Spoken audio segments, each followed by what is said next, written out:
Thanks, listeners, for joining us, Elko Live, today, featuring our usual update in Elko City news. And today we are in between regular council meetings, and so we're going to catch up on all that's happening in our city parks and recreation department, which is huge. And James Wiley is going to bring us up to date. James is our Elko City Parks and Recreation Director, right, James? That's right. All right, we're still hanging in there. 17 years, as you said, 17 glorious years of watching all these wonderful amenities bring so much joy to people. When you think about all the prospects of, we're expanding the cemetery with a veteran cemetery. It's not the city cemetery per se, but, you're in charge of maintaining the city cemetery. So, that usually falls under a parks and recreation realm in most cities.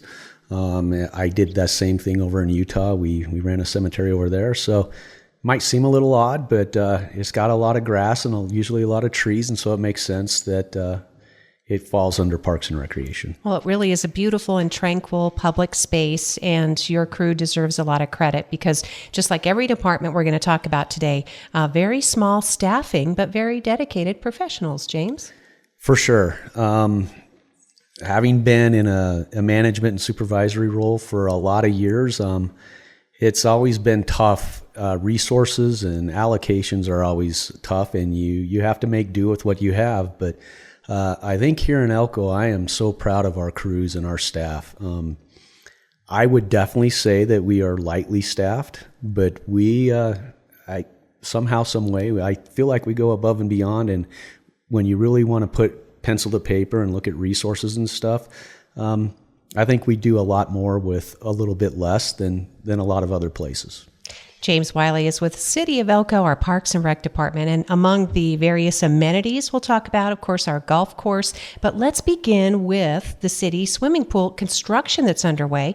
And we want to explain that this is a joint project with Boys and Girls Clubs of Elko. It is their pool, but the city is a collaborator and has helped to facilitate the project. And the reasoning is simple, is that Boys and Girls Clubs can get more bang for the buck, simply.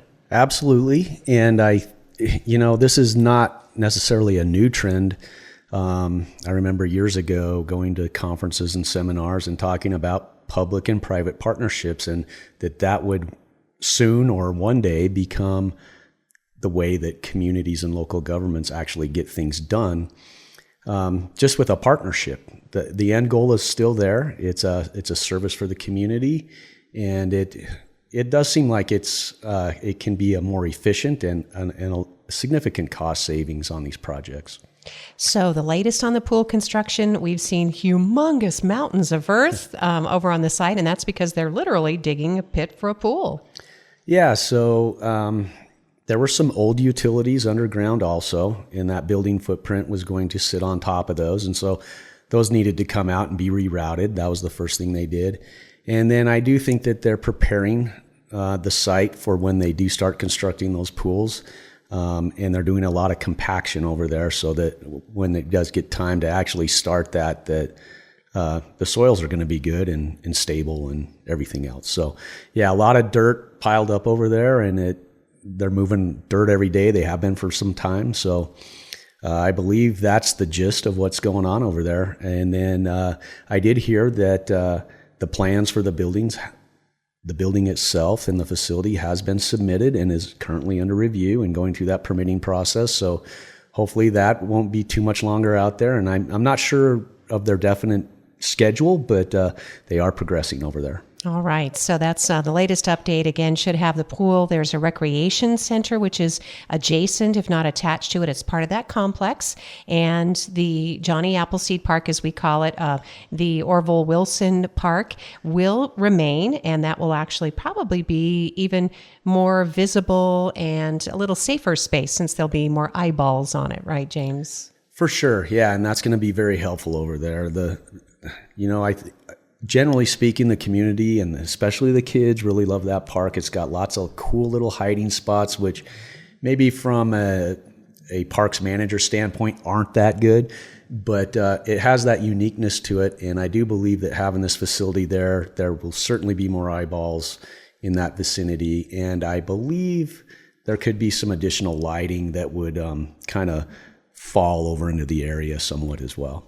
So looking forward to that. Construction is well underway and continuing for a recreation center, swimming pool, the whole complex. There'll be a teen center, a little fitness center, some community meeting rooms, a kitchen. So a lot of activities will be able to continue there, both with boys and girls clubs and the community.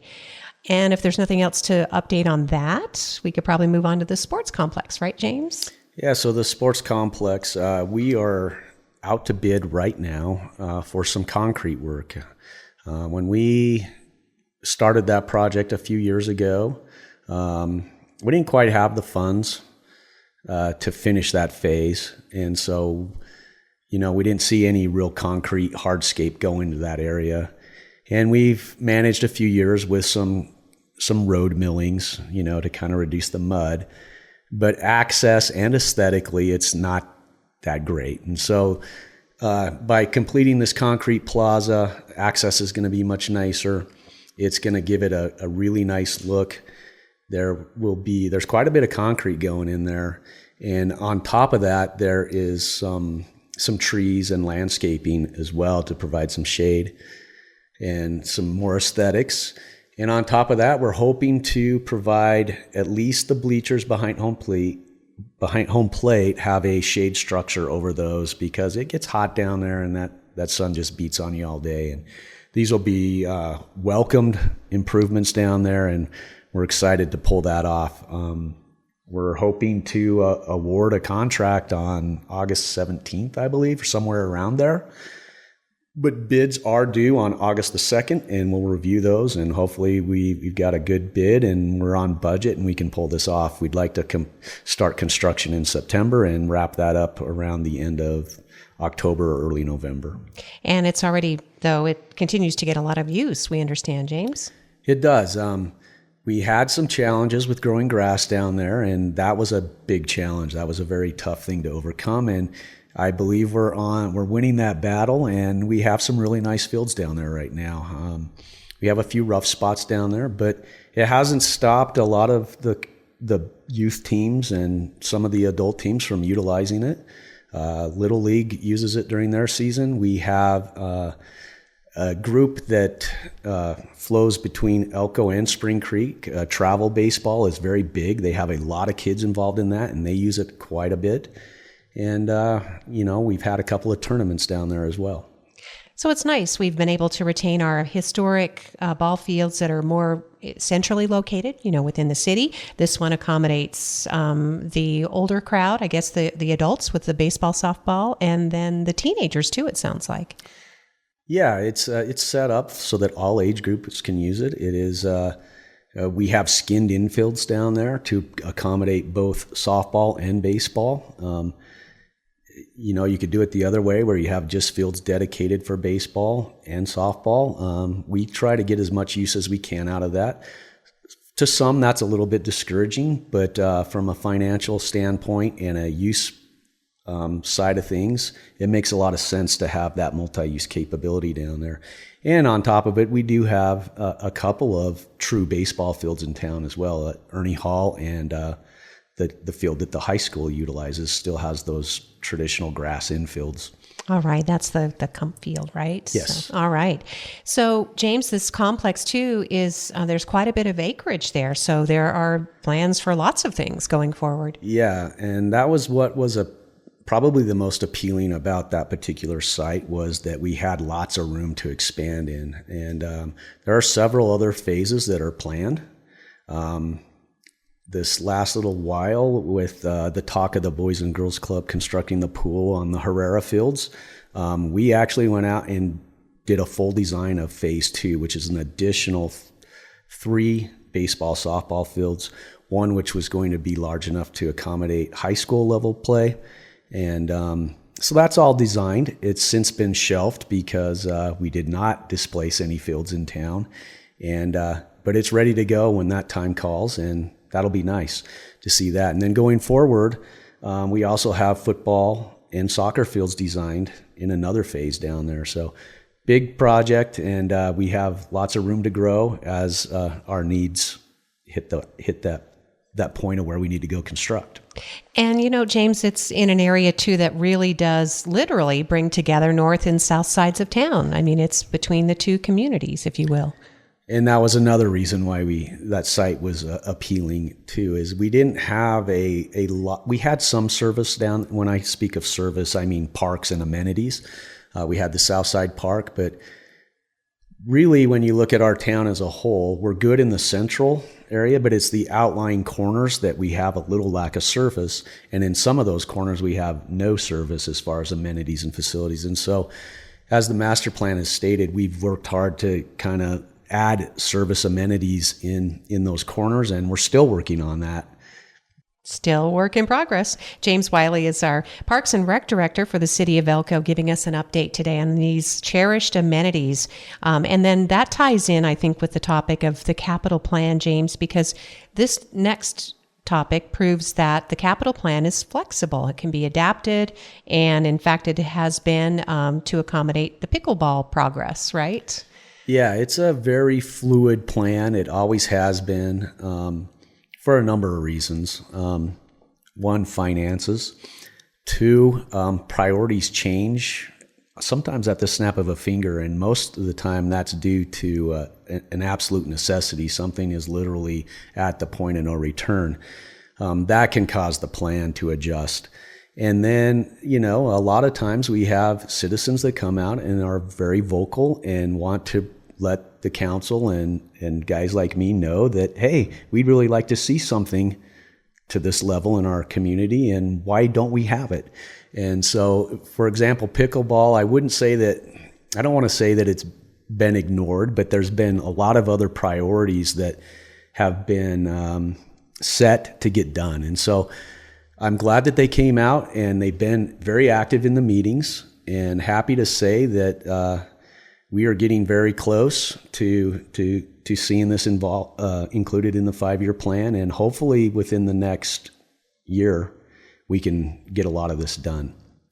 And it's considered did you say a paddle sport? Well, a racket sport, I guess. Sport, okay, good, because we've also got tennis courts to maintain. And so what we did was I didn't just look at pickleball, although pickleball is a big deal, and there's going to be a lot of improvements coming for pickleball, but we have the old handball court in the main city park that definitely needs some attention.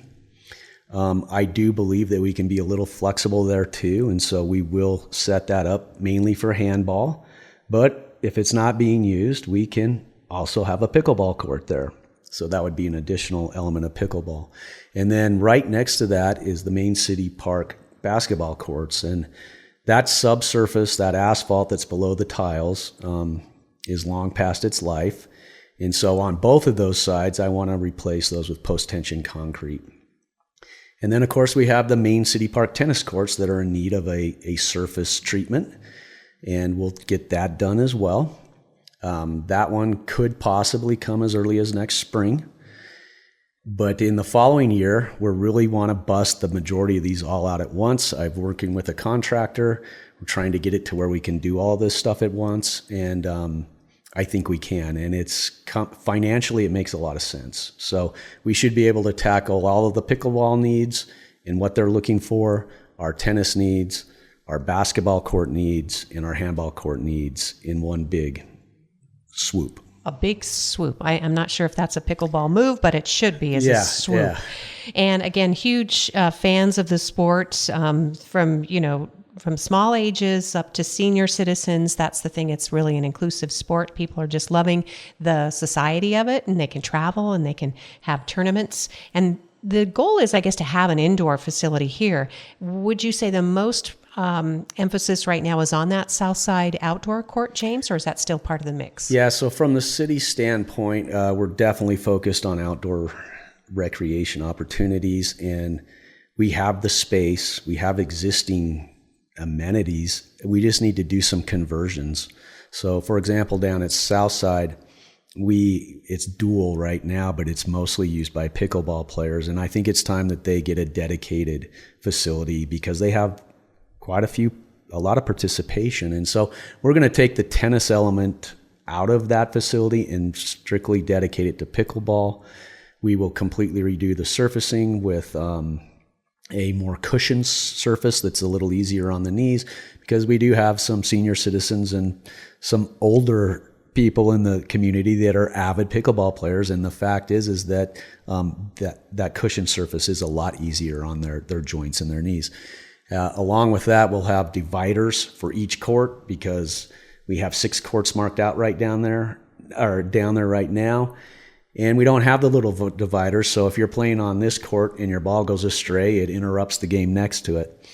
So all of that will be taken care of at that site, along with the basketball courts. We'll get a resurfacing. And then across the way, the old outdoor roller hockey rink has sat idle, I think, pretty much the majority of the time that I've been here. We've had several different groups approach us about what we could use that for. And it just makes sense at this point in time to go ahead and dedicate that to pickleball too, because we have courts just right across the road. And I think when this is all said and done, we will have around 12 pickleball courts in the community.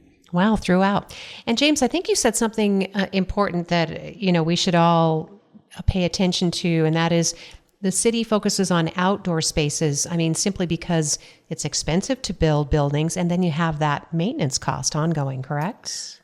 Correct. And I don't want to make it sound like the city's not interested in indoor recreation, but we are building this brand new facility with indoor pool and recreation center and teen center. And so I think that need's going to be met, on that side of the equation. But we have a lot of outdoor amenities right now. It doesn't negate that maybe sometime down the road we could look at a bubble or a shell of some sort to make it more year-round. But I think the majority of our emphasis right now is on that outdoor element.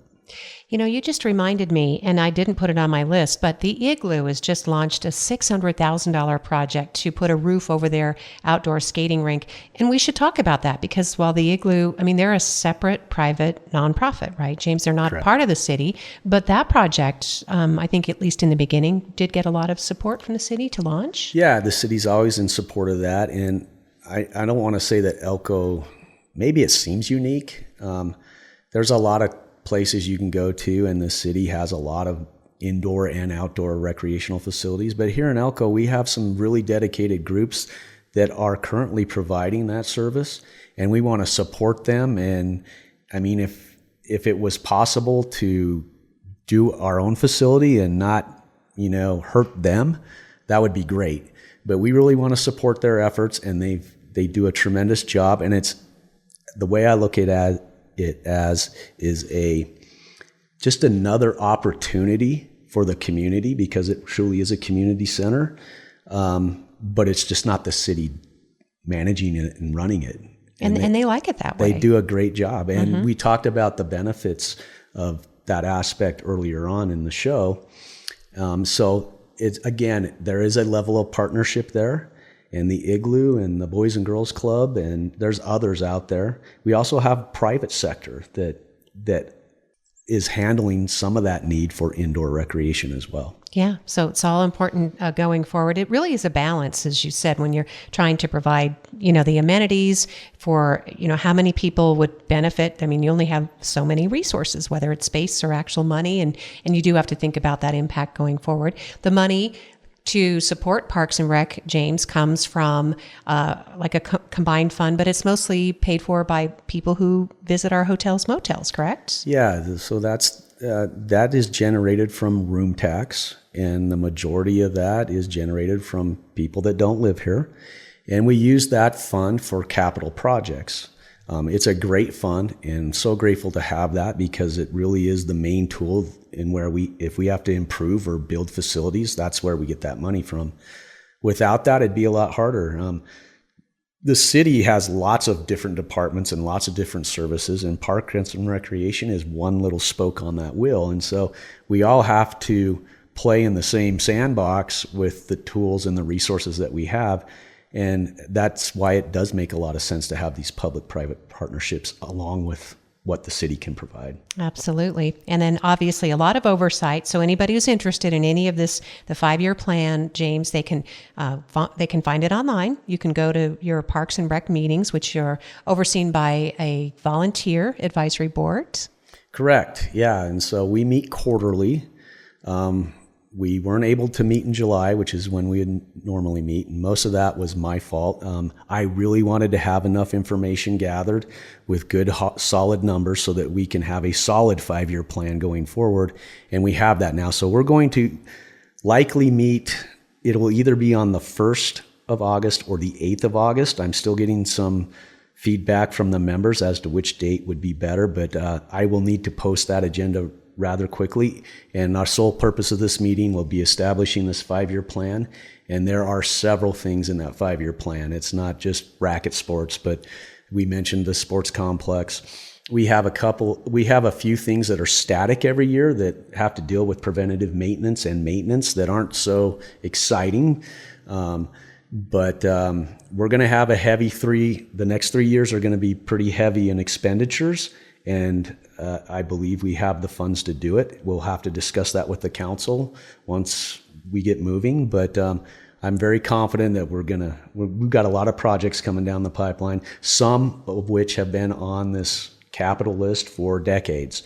For example, possibly the Warnick complex, which is our football complex. And we need a parking lot up there. We need a restroom, and we need to do something with that slope.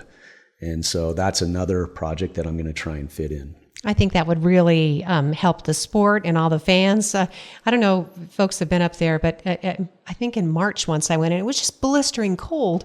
And that place was just full of people, little kids and grandmas and grandpas, everybody just having a blast. So now that that's settled, that's their site, it's not going anywhere, I think that those investments would be really smart, James. Yeah, and it's going to be a significant investment because asphalt and concrete and restroom building and some slope mitigation is not cheap.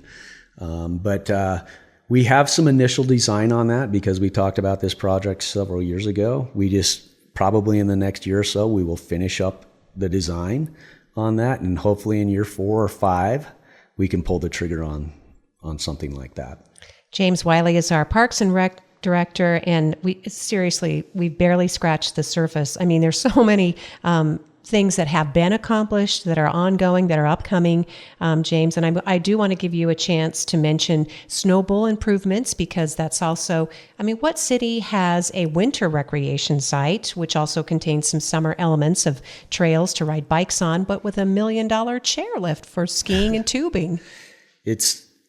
I think it's unique. I didn't even know that Elko had a facility like that when I moved here. So I was quite shocked to see that Parks and Recreation had some level of involvement in that. And we started out running the junior ski program up there with the Snowball Foundation. They did all the hard work, the maintenance and the lift upkeep and the snow grooming and the snow removal and all that. But we started out running junior ski lessons and snowboard lessons up there. And now the city owns the facility and manages the facility. And I think we really looked at this as a true opportunity for winter recreation. That's the business we're in. We knew going in that this facility was a little old and dated and would take some work. And we've accomplished quite a bit since then. We've had a lot of work done on the lift and the buildings up there. And we were able to gain another snow groomer. So we just finished a project up. An electrical project on the lift itself. We've modernized that control system, which can be a little scary. I was used to the old mechanical means, and I had gotten pretty familiar with that. But we have a cool new updated system that works off of it's a computerized system and a mechanical system. The cool thing about the computer system is that it troubleshoots everything on that lift for me. So I'm not chasing up and down that lift to find where the problem is when we have a problem. Those problems are designed to be a problem for safety reasons. And it's a long lift, and there's a lot of components on there, but it's really neat to watch this screen, and it shows you the lift in operation, and it has every single safety component on that lift singled out. And so if there's a problem, I know exactly where to go to get the lift back up and running. Wow, that's exciting. We should definitely do more on that as the snowball ski season approaches, and we'll just hope for snow, right? Yeah, we always hope for snow. We've had a couple of really good years, and another one wouldn't hurt my feelings at all. We do have an event coming up the last weekend in September.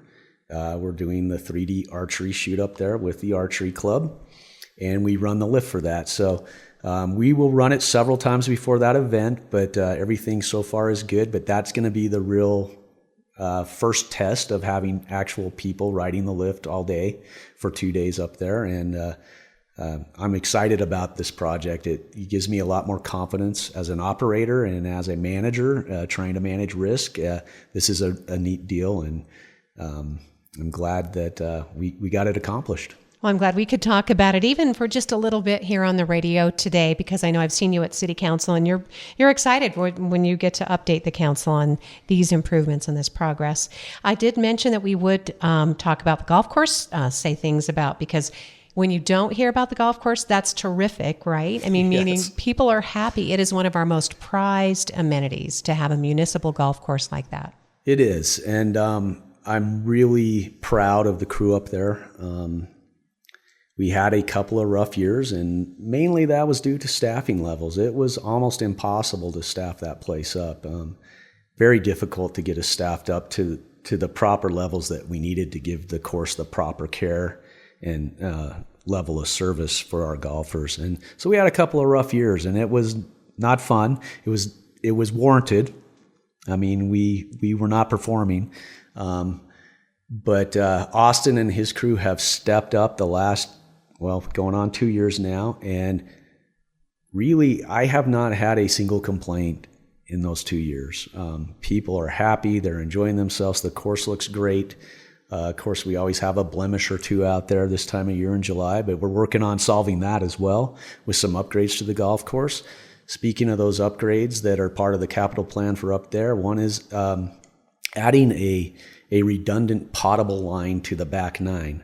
So typically we run on effluent. We did a major irrigation overhaul a few years ago, and we added a lot more heads. We decided we wanted to have wall-to-wall green course. And the system, we still have an old pumping system.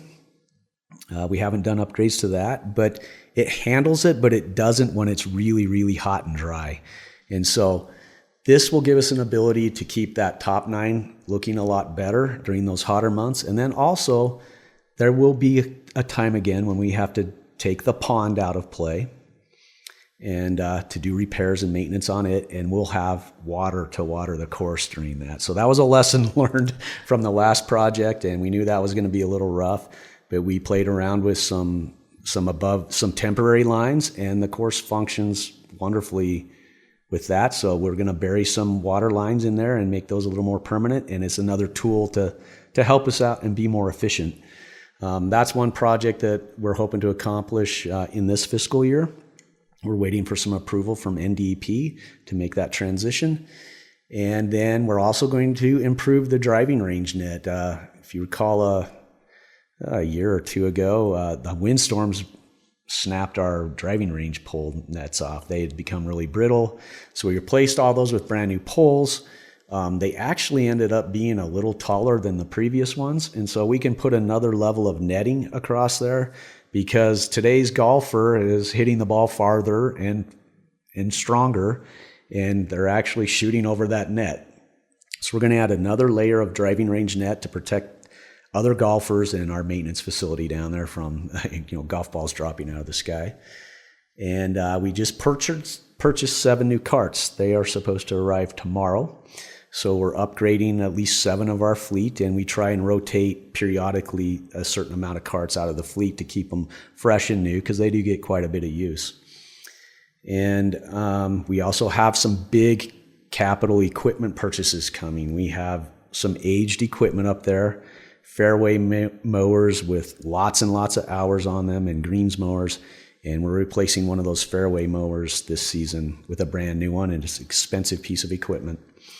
It's north of $100,000, but it's needed, and we're going to start moving that older equipment out of our fleet because we're spending a lot of time maintaining that right now.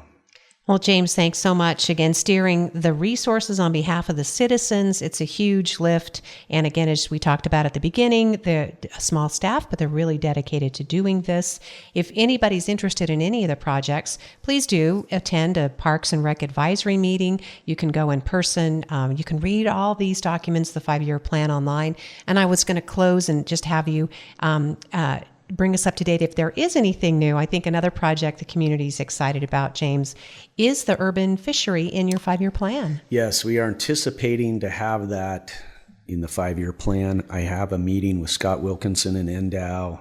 It's coming up. I do not remember the date right now off my top of my head, but we're already talking about what's the city's responsibility going to be in the development of this. We know that we're going to end up doing a lot of the maintenance and perpetually. Endow's function, in generally speaking, will be to do the improvements on the water, the ponds themselves, and manage the fishery. But we will likely have some capital construction costs with parking lots, restroom facilities, pathways, that sort of thing. And so we're looking into that right now. I don't know how soon we'll be moving on that project, but I anticipate this would be something that would fit in nicely in years 4 or 5 if timing allows for that. So as I stated earlier, the 5-year plan is very fluid and it changes. Sometimes it changes at the snap of a finger, but it's nice to have this document because it does give us a pathway forward, and it gets our leadership and our management team some time to look at finances and plan for that.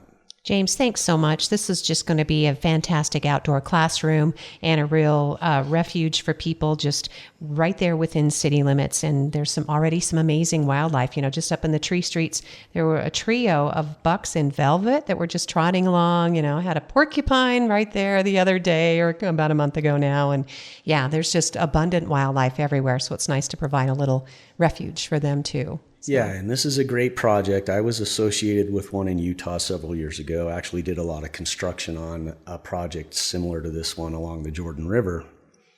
And I'm an avid outdoorsman, but I like to venture out beyond, where I live.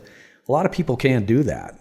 And so what I learned was how popular these things really are. As soon as we had that thing open, amazing. There were people there. Lots of people there, and they had to stock that pond and restock that pond so much. But that's why we're doing it. It gives not an avid outdoorsman, but avid outdoorsmen will use it. Trust me. An opportunity to have a taste of what it might be somewhere else. Exactly, or a future avid outdoorsman, right? And it's right here in our backyard. And I know this was a project that I heard talk about this when I first arrived 17 years ago. People were working on it back then. So I think there's some real momentum here, and we've got 2 parties, 2 governmental entities willing to work with each other, and we'll see about getting it done. Yep. County has contributed water rights, and so there's a lot, and it is coming together. James, thank you. I'll have you close with goats grazing, because I also thought that was a fun topic too. This has been a really fun project, and it's a project that I first got introduced to when I was going to school several years ago, and there were lots of university studies on this. Pretty much every state agricultural-based university has a document on grazing and the benefits of it. When I was working in Utah, it quickly changed from an agricultural community to an urban environment, and so we talked about it a few times over there, and it wasn't in the cards. And then I came to Elko, and I noticed that we had all of these natural open spaces that are kind of hard to maintain when you're set up to maintain turf grass and, formal flower beds and that sort of thing. And tried for a few years, and finally we had to change our building our code regarding livestock to make this happen. But it has been a huge benefit, a huge time saver, and I believe money saver, because it is so efficient. And we can put these goats in an area for a while, and they do a number on the noxious weeds, number one, but they also help us with fire control And a lot of these places have terrain, and where a mechanized piece of equipment is not the right choice to get in there, it's very inefficient. And so I look at it from the standpoint that I get 260 to 280 employees for $50,000 for 6 months out of the year, and they do a heck of a job, and they're a huge hit with the community. We start up at Snow Bowl. The mountain bikers love it because it's maintaining along their mountain bike course. The skiers love it because the vegetation is managed, and when we do get snow, we're not that vegetation isn't a hindrance on our ski runs.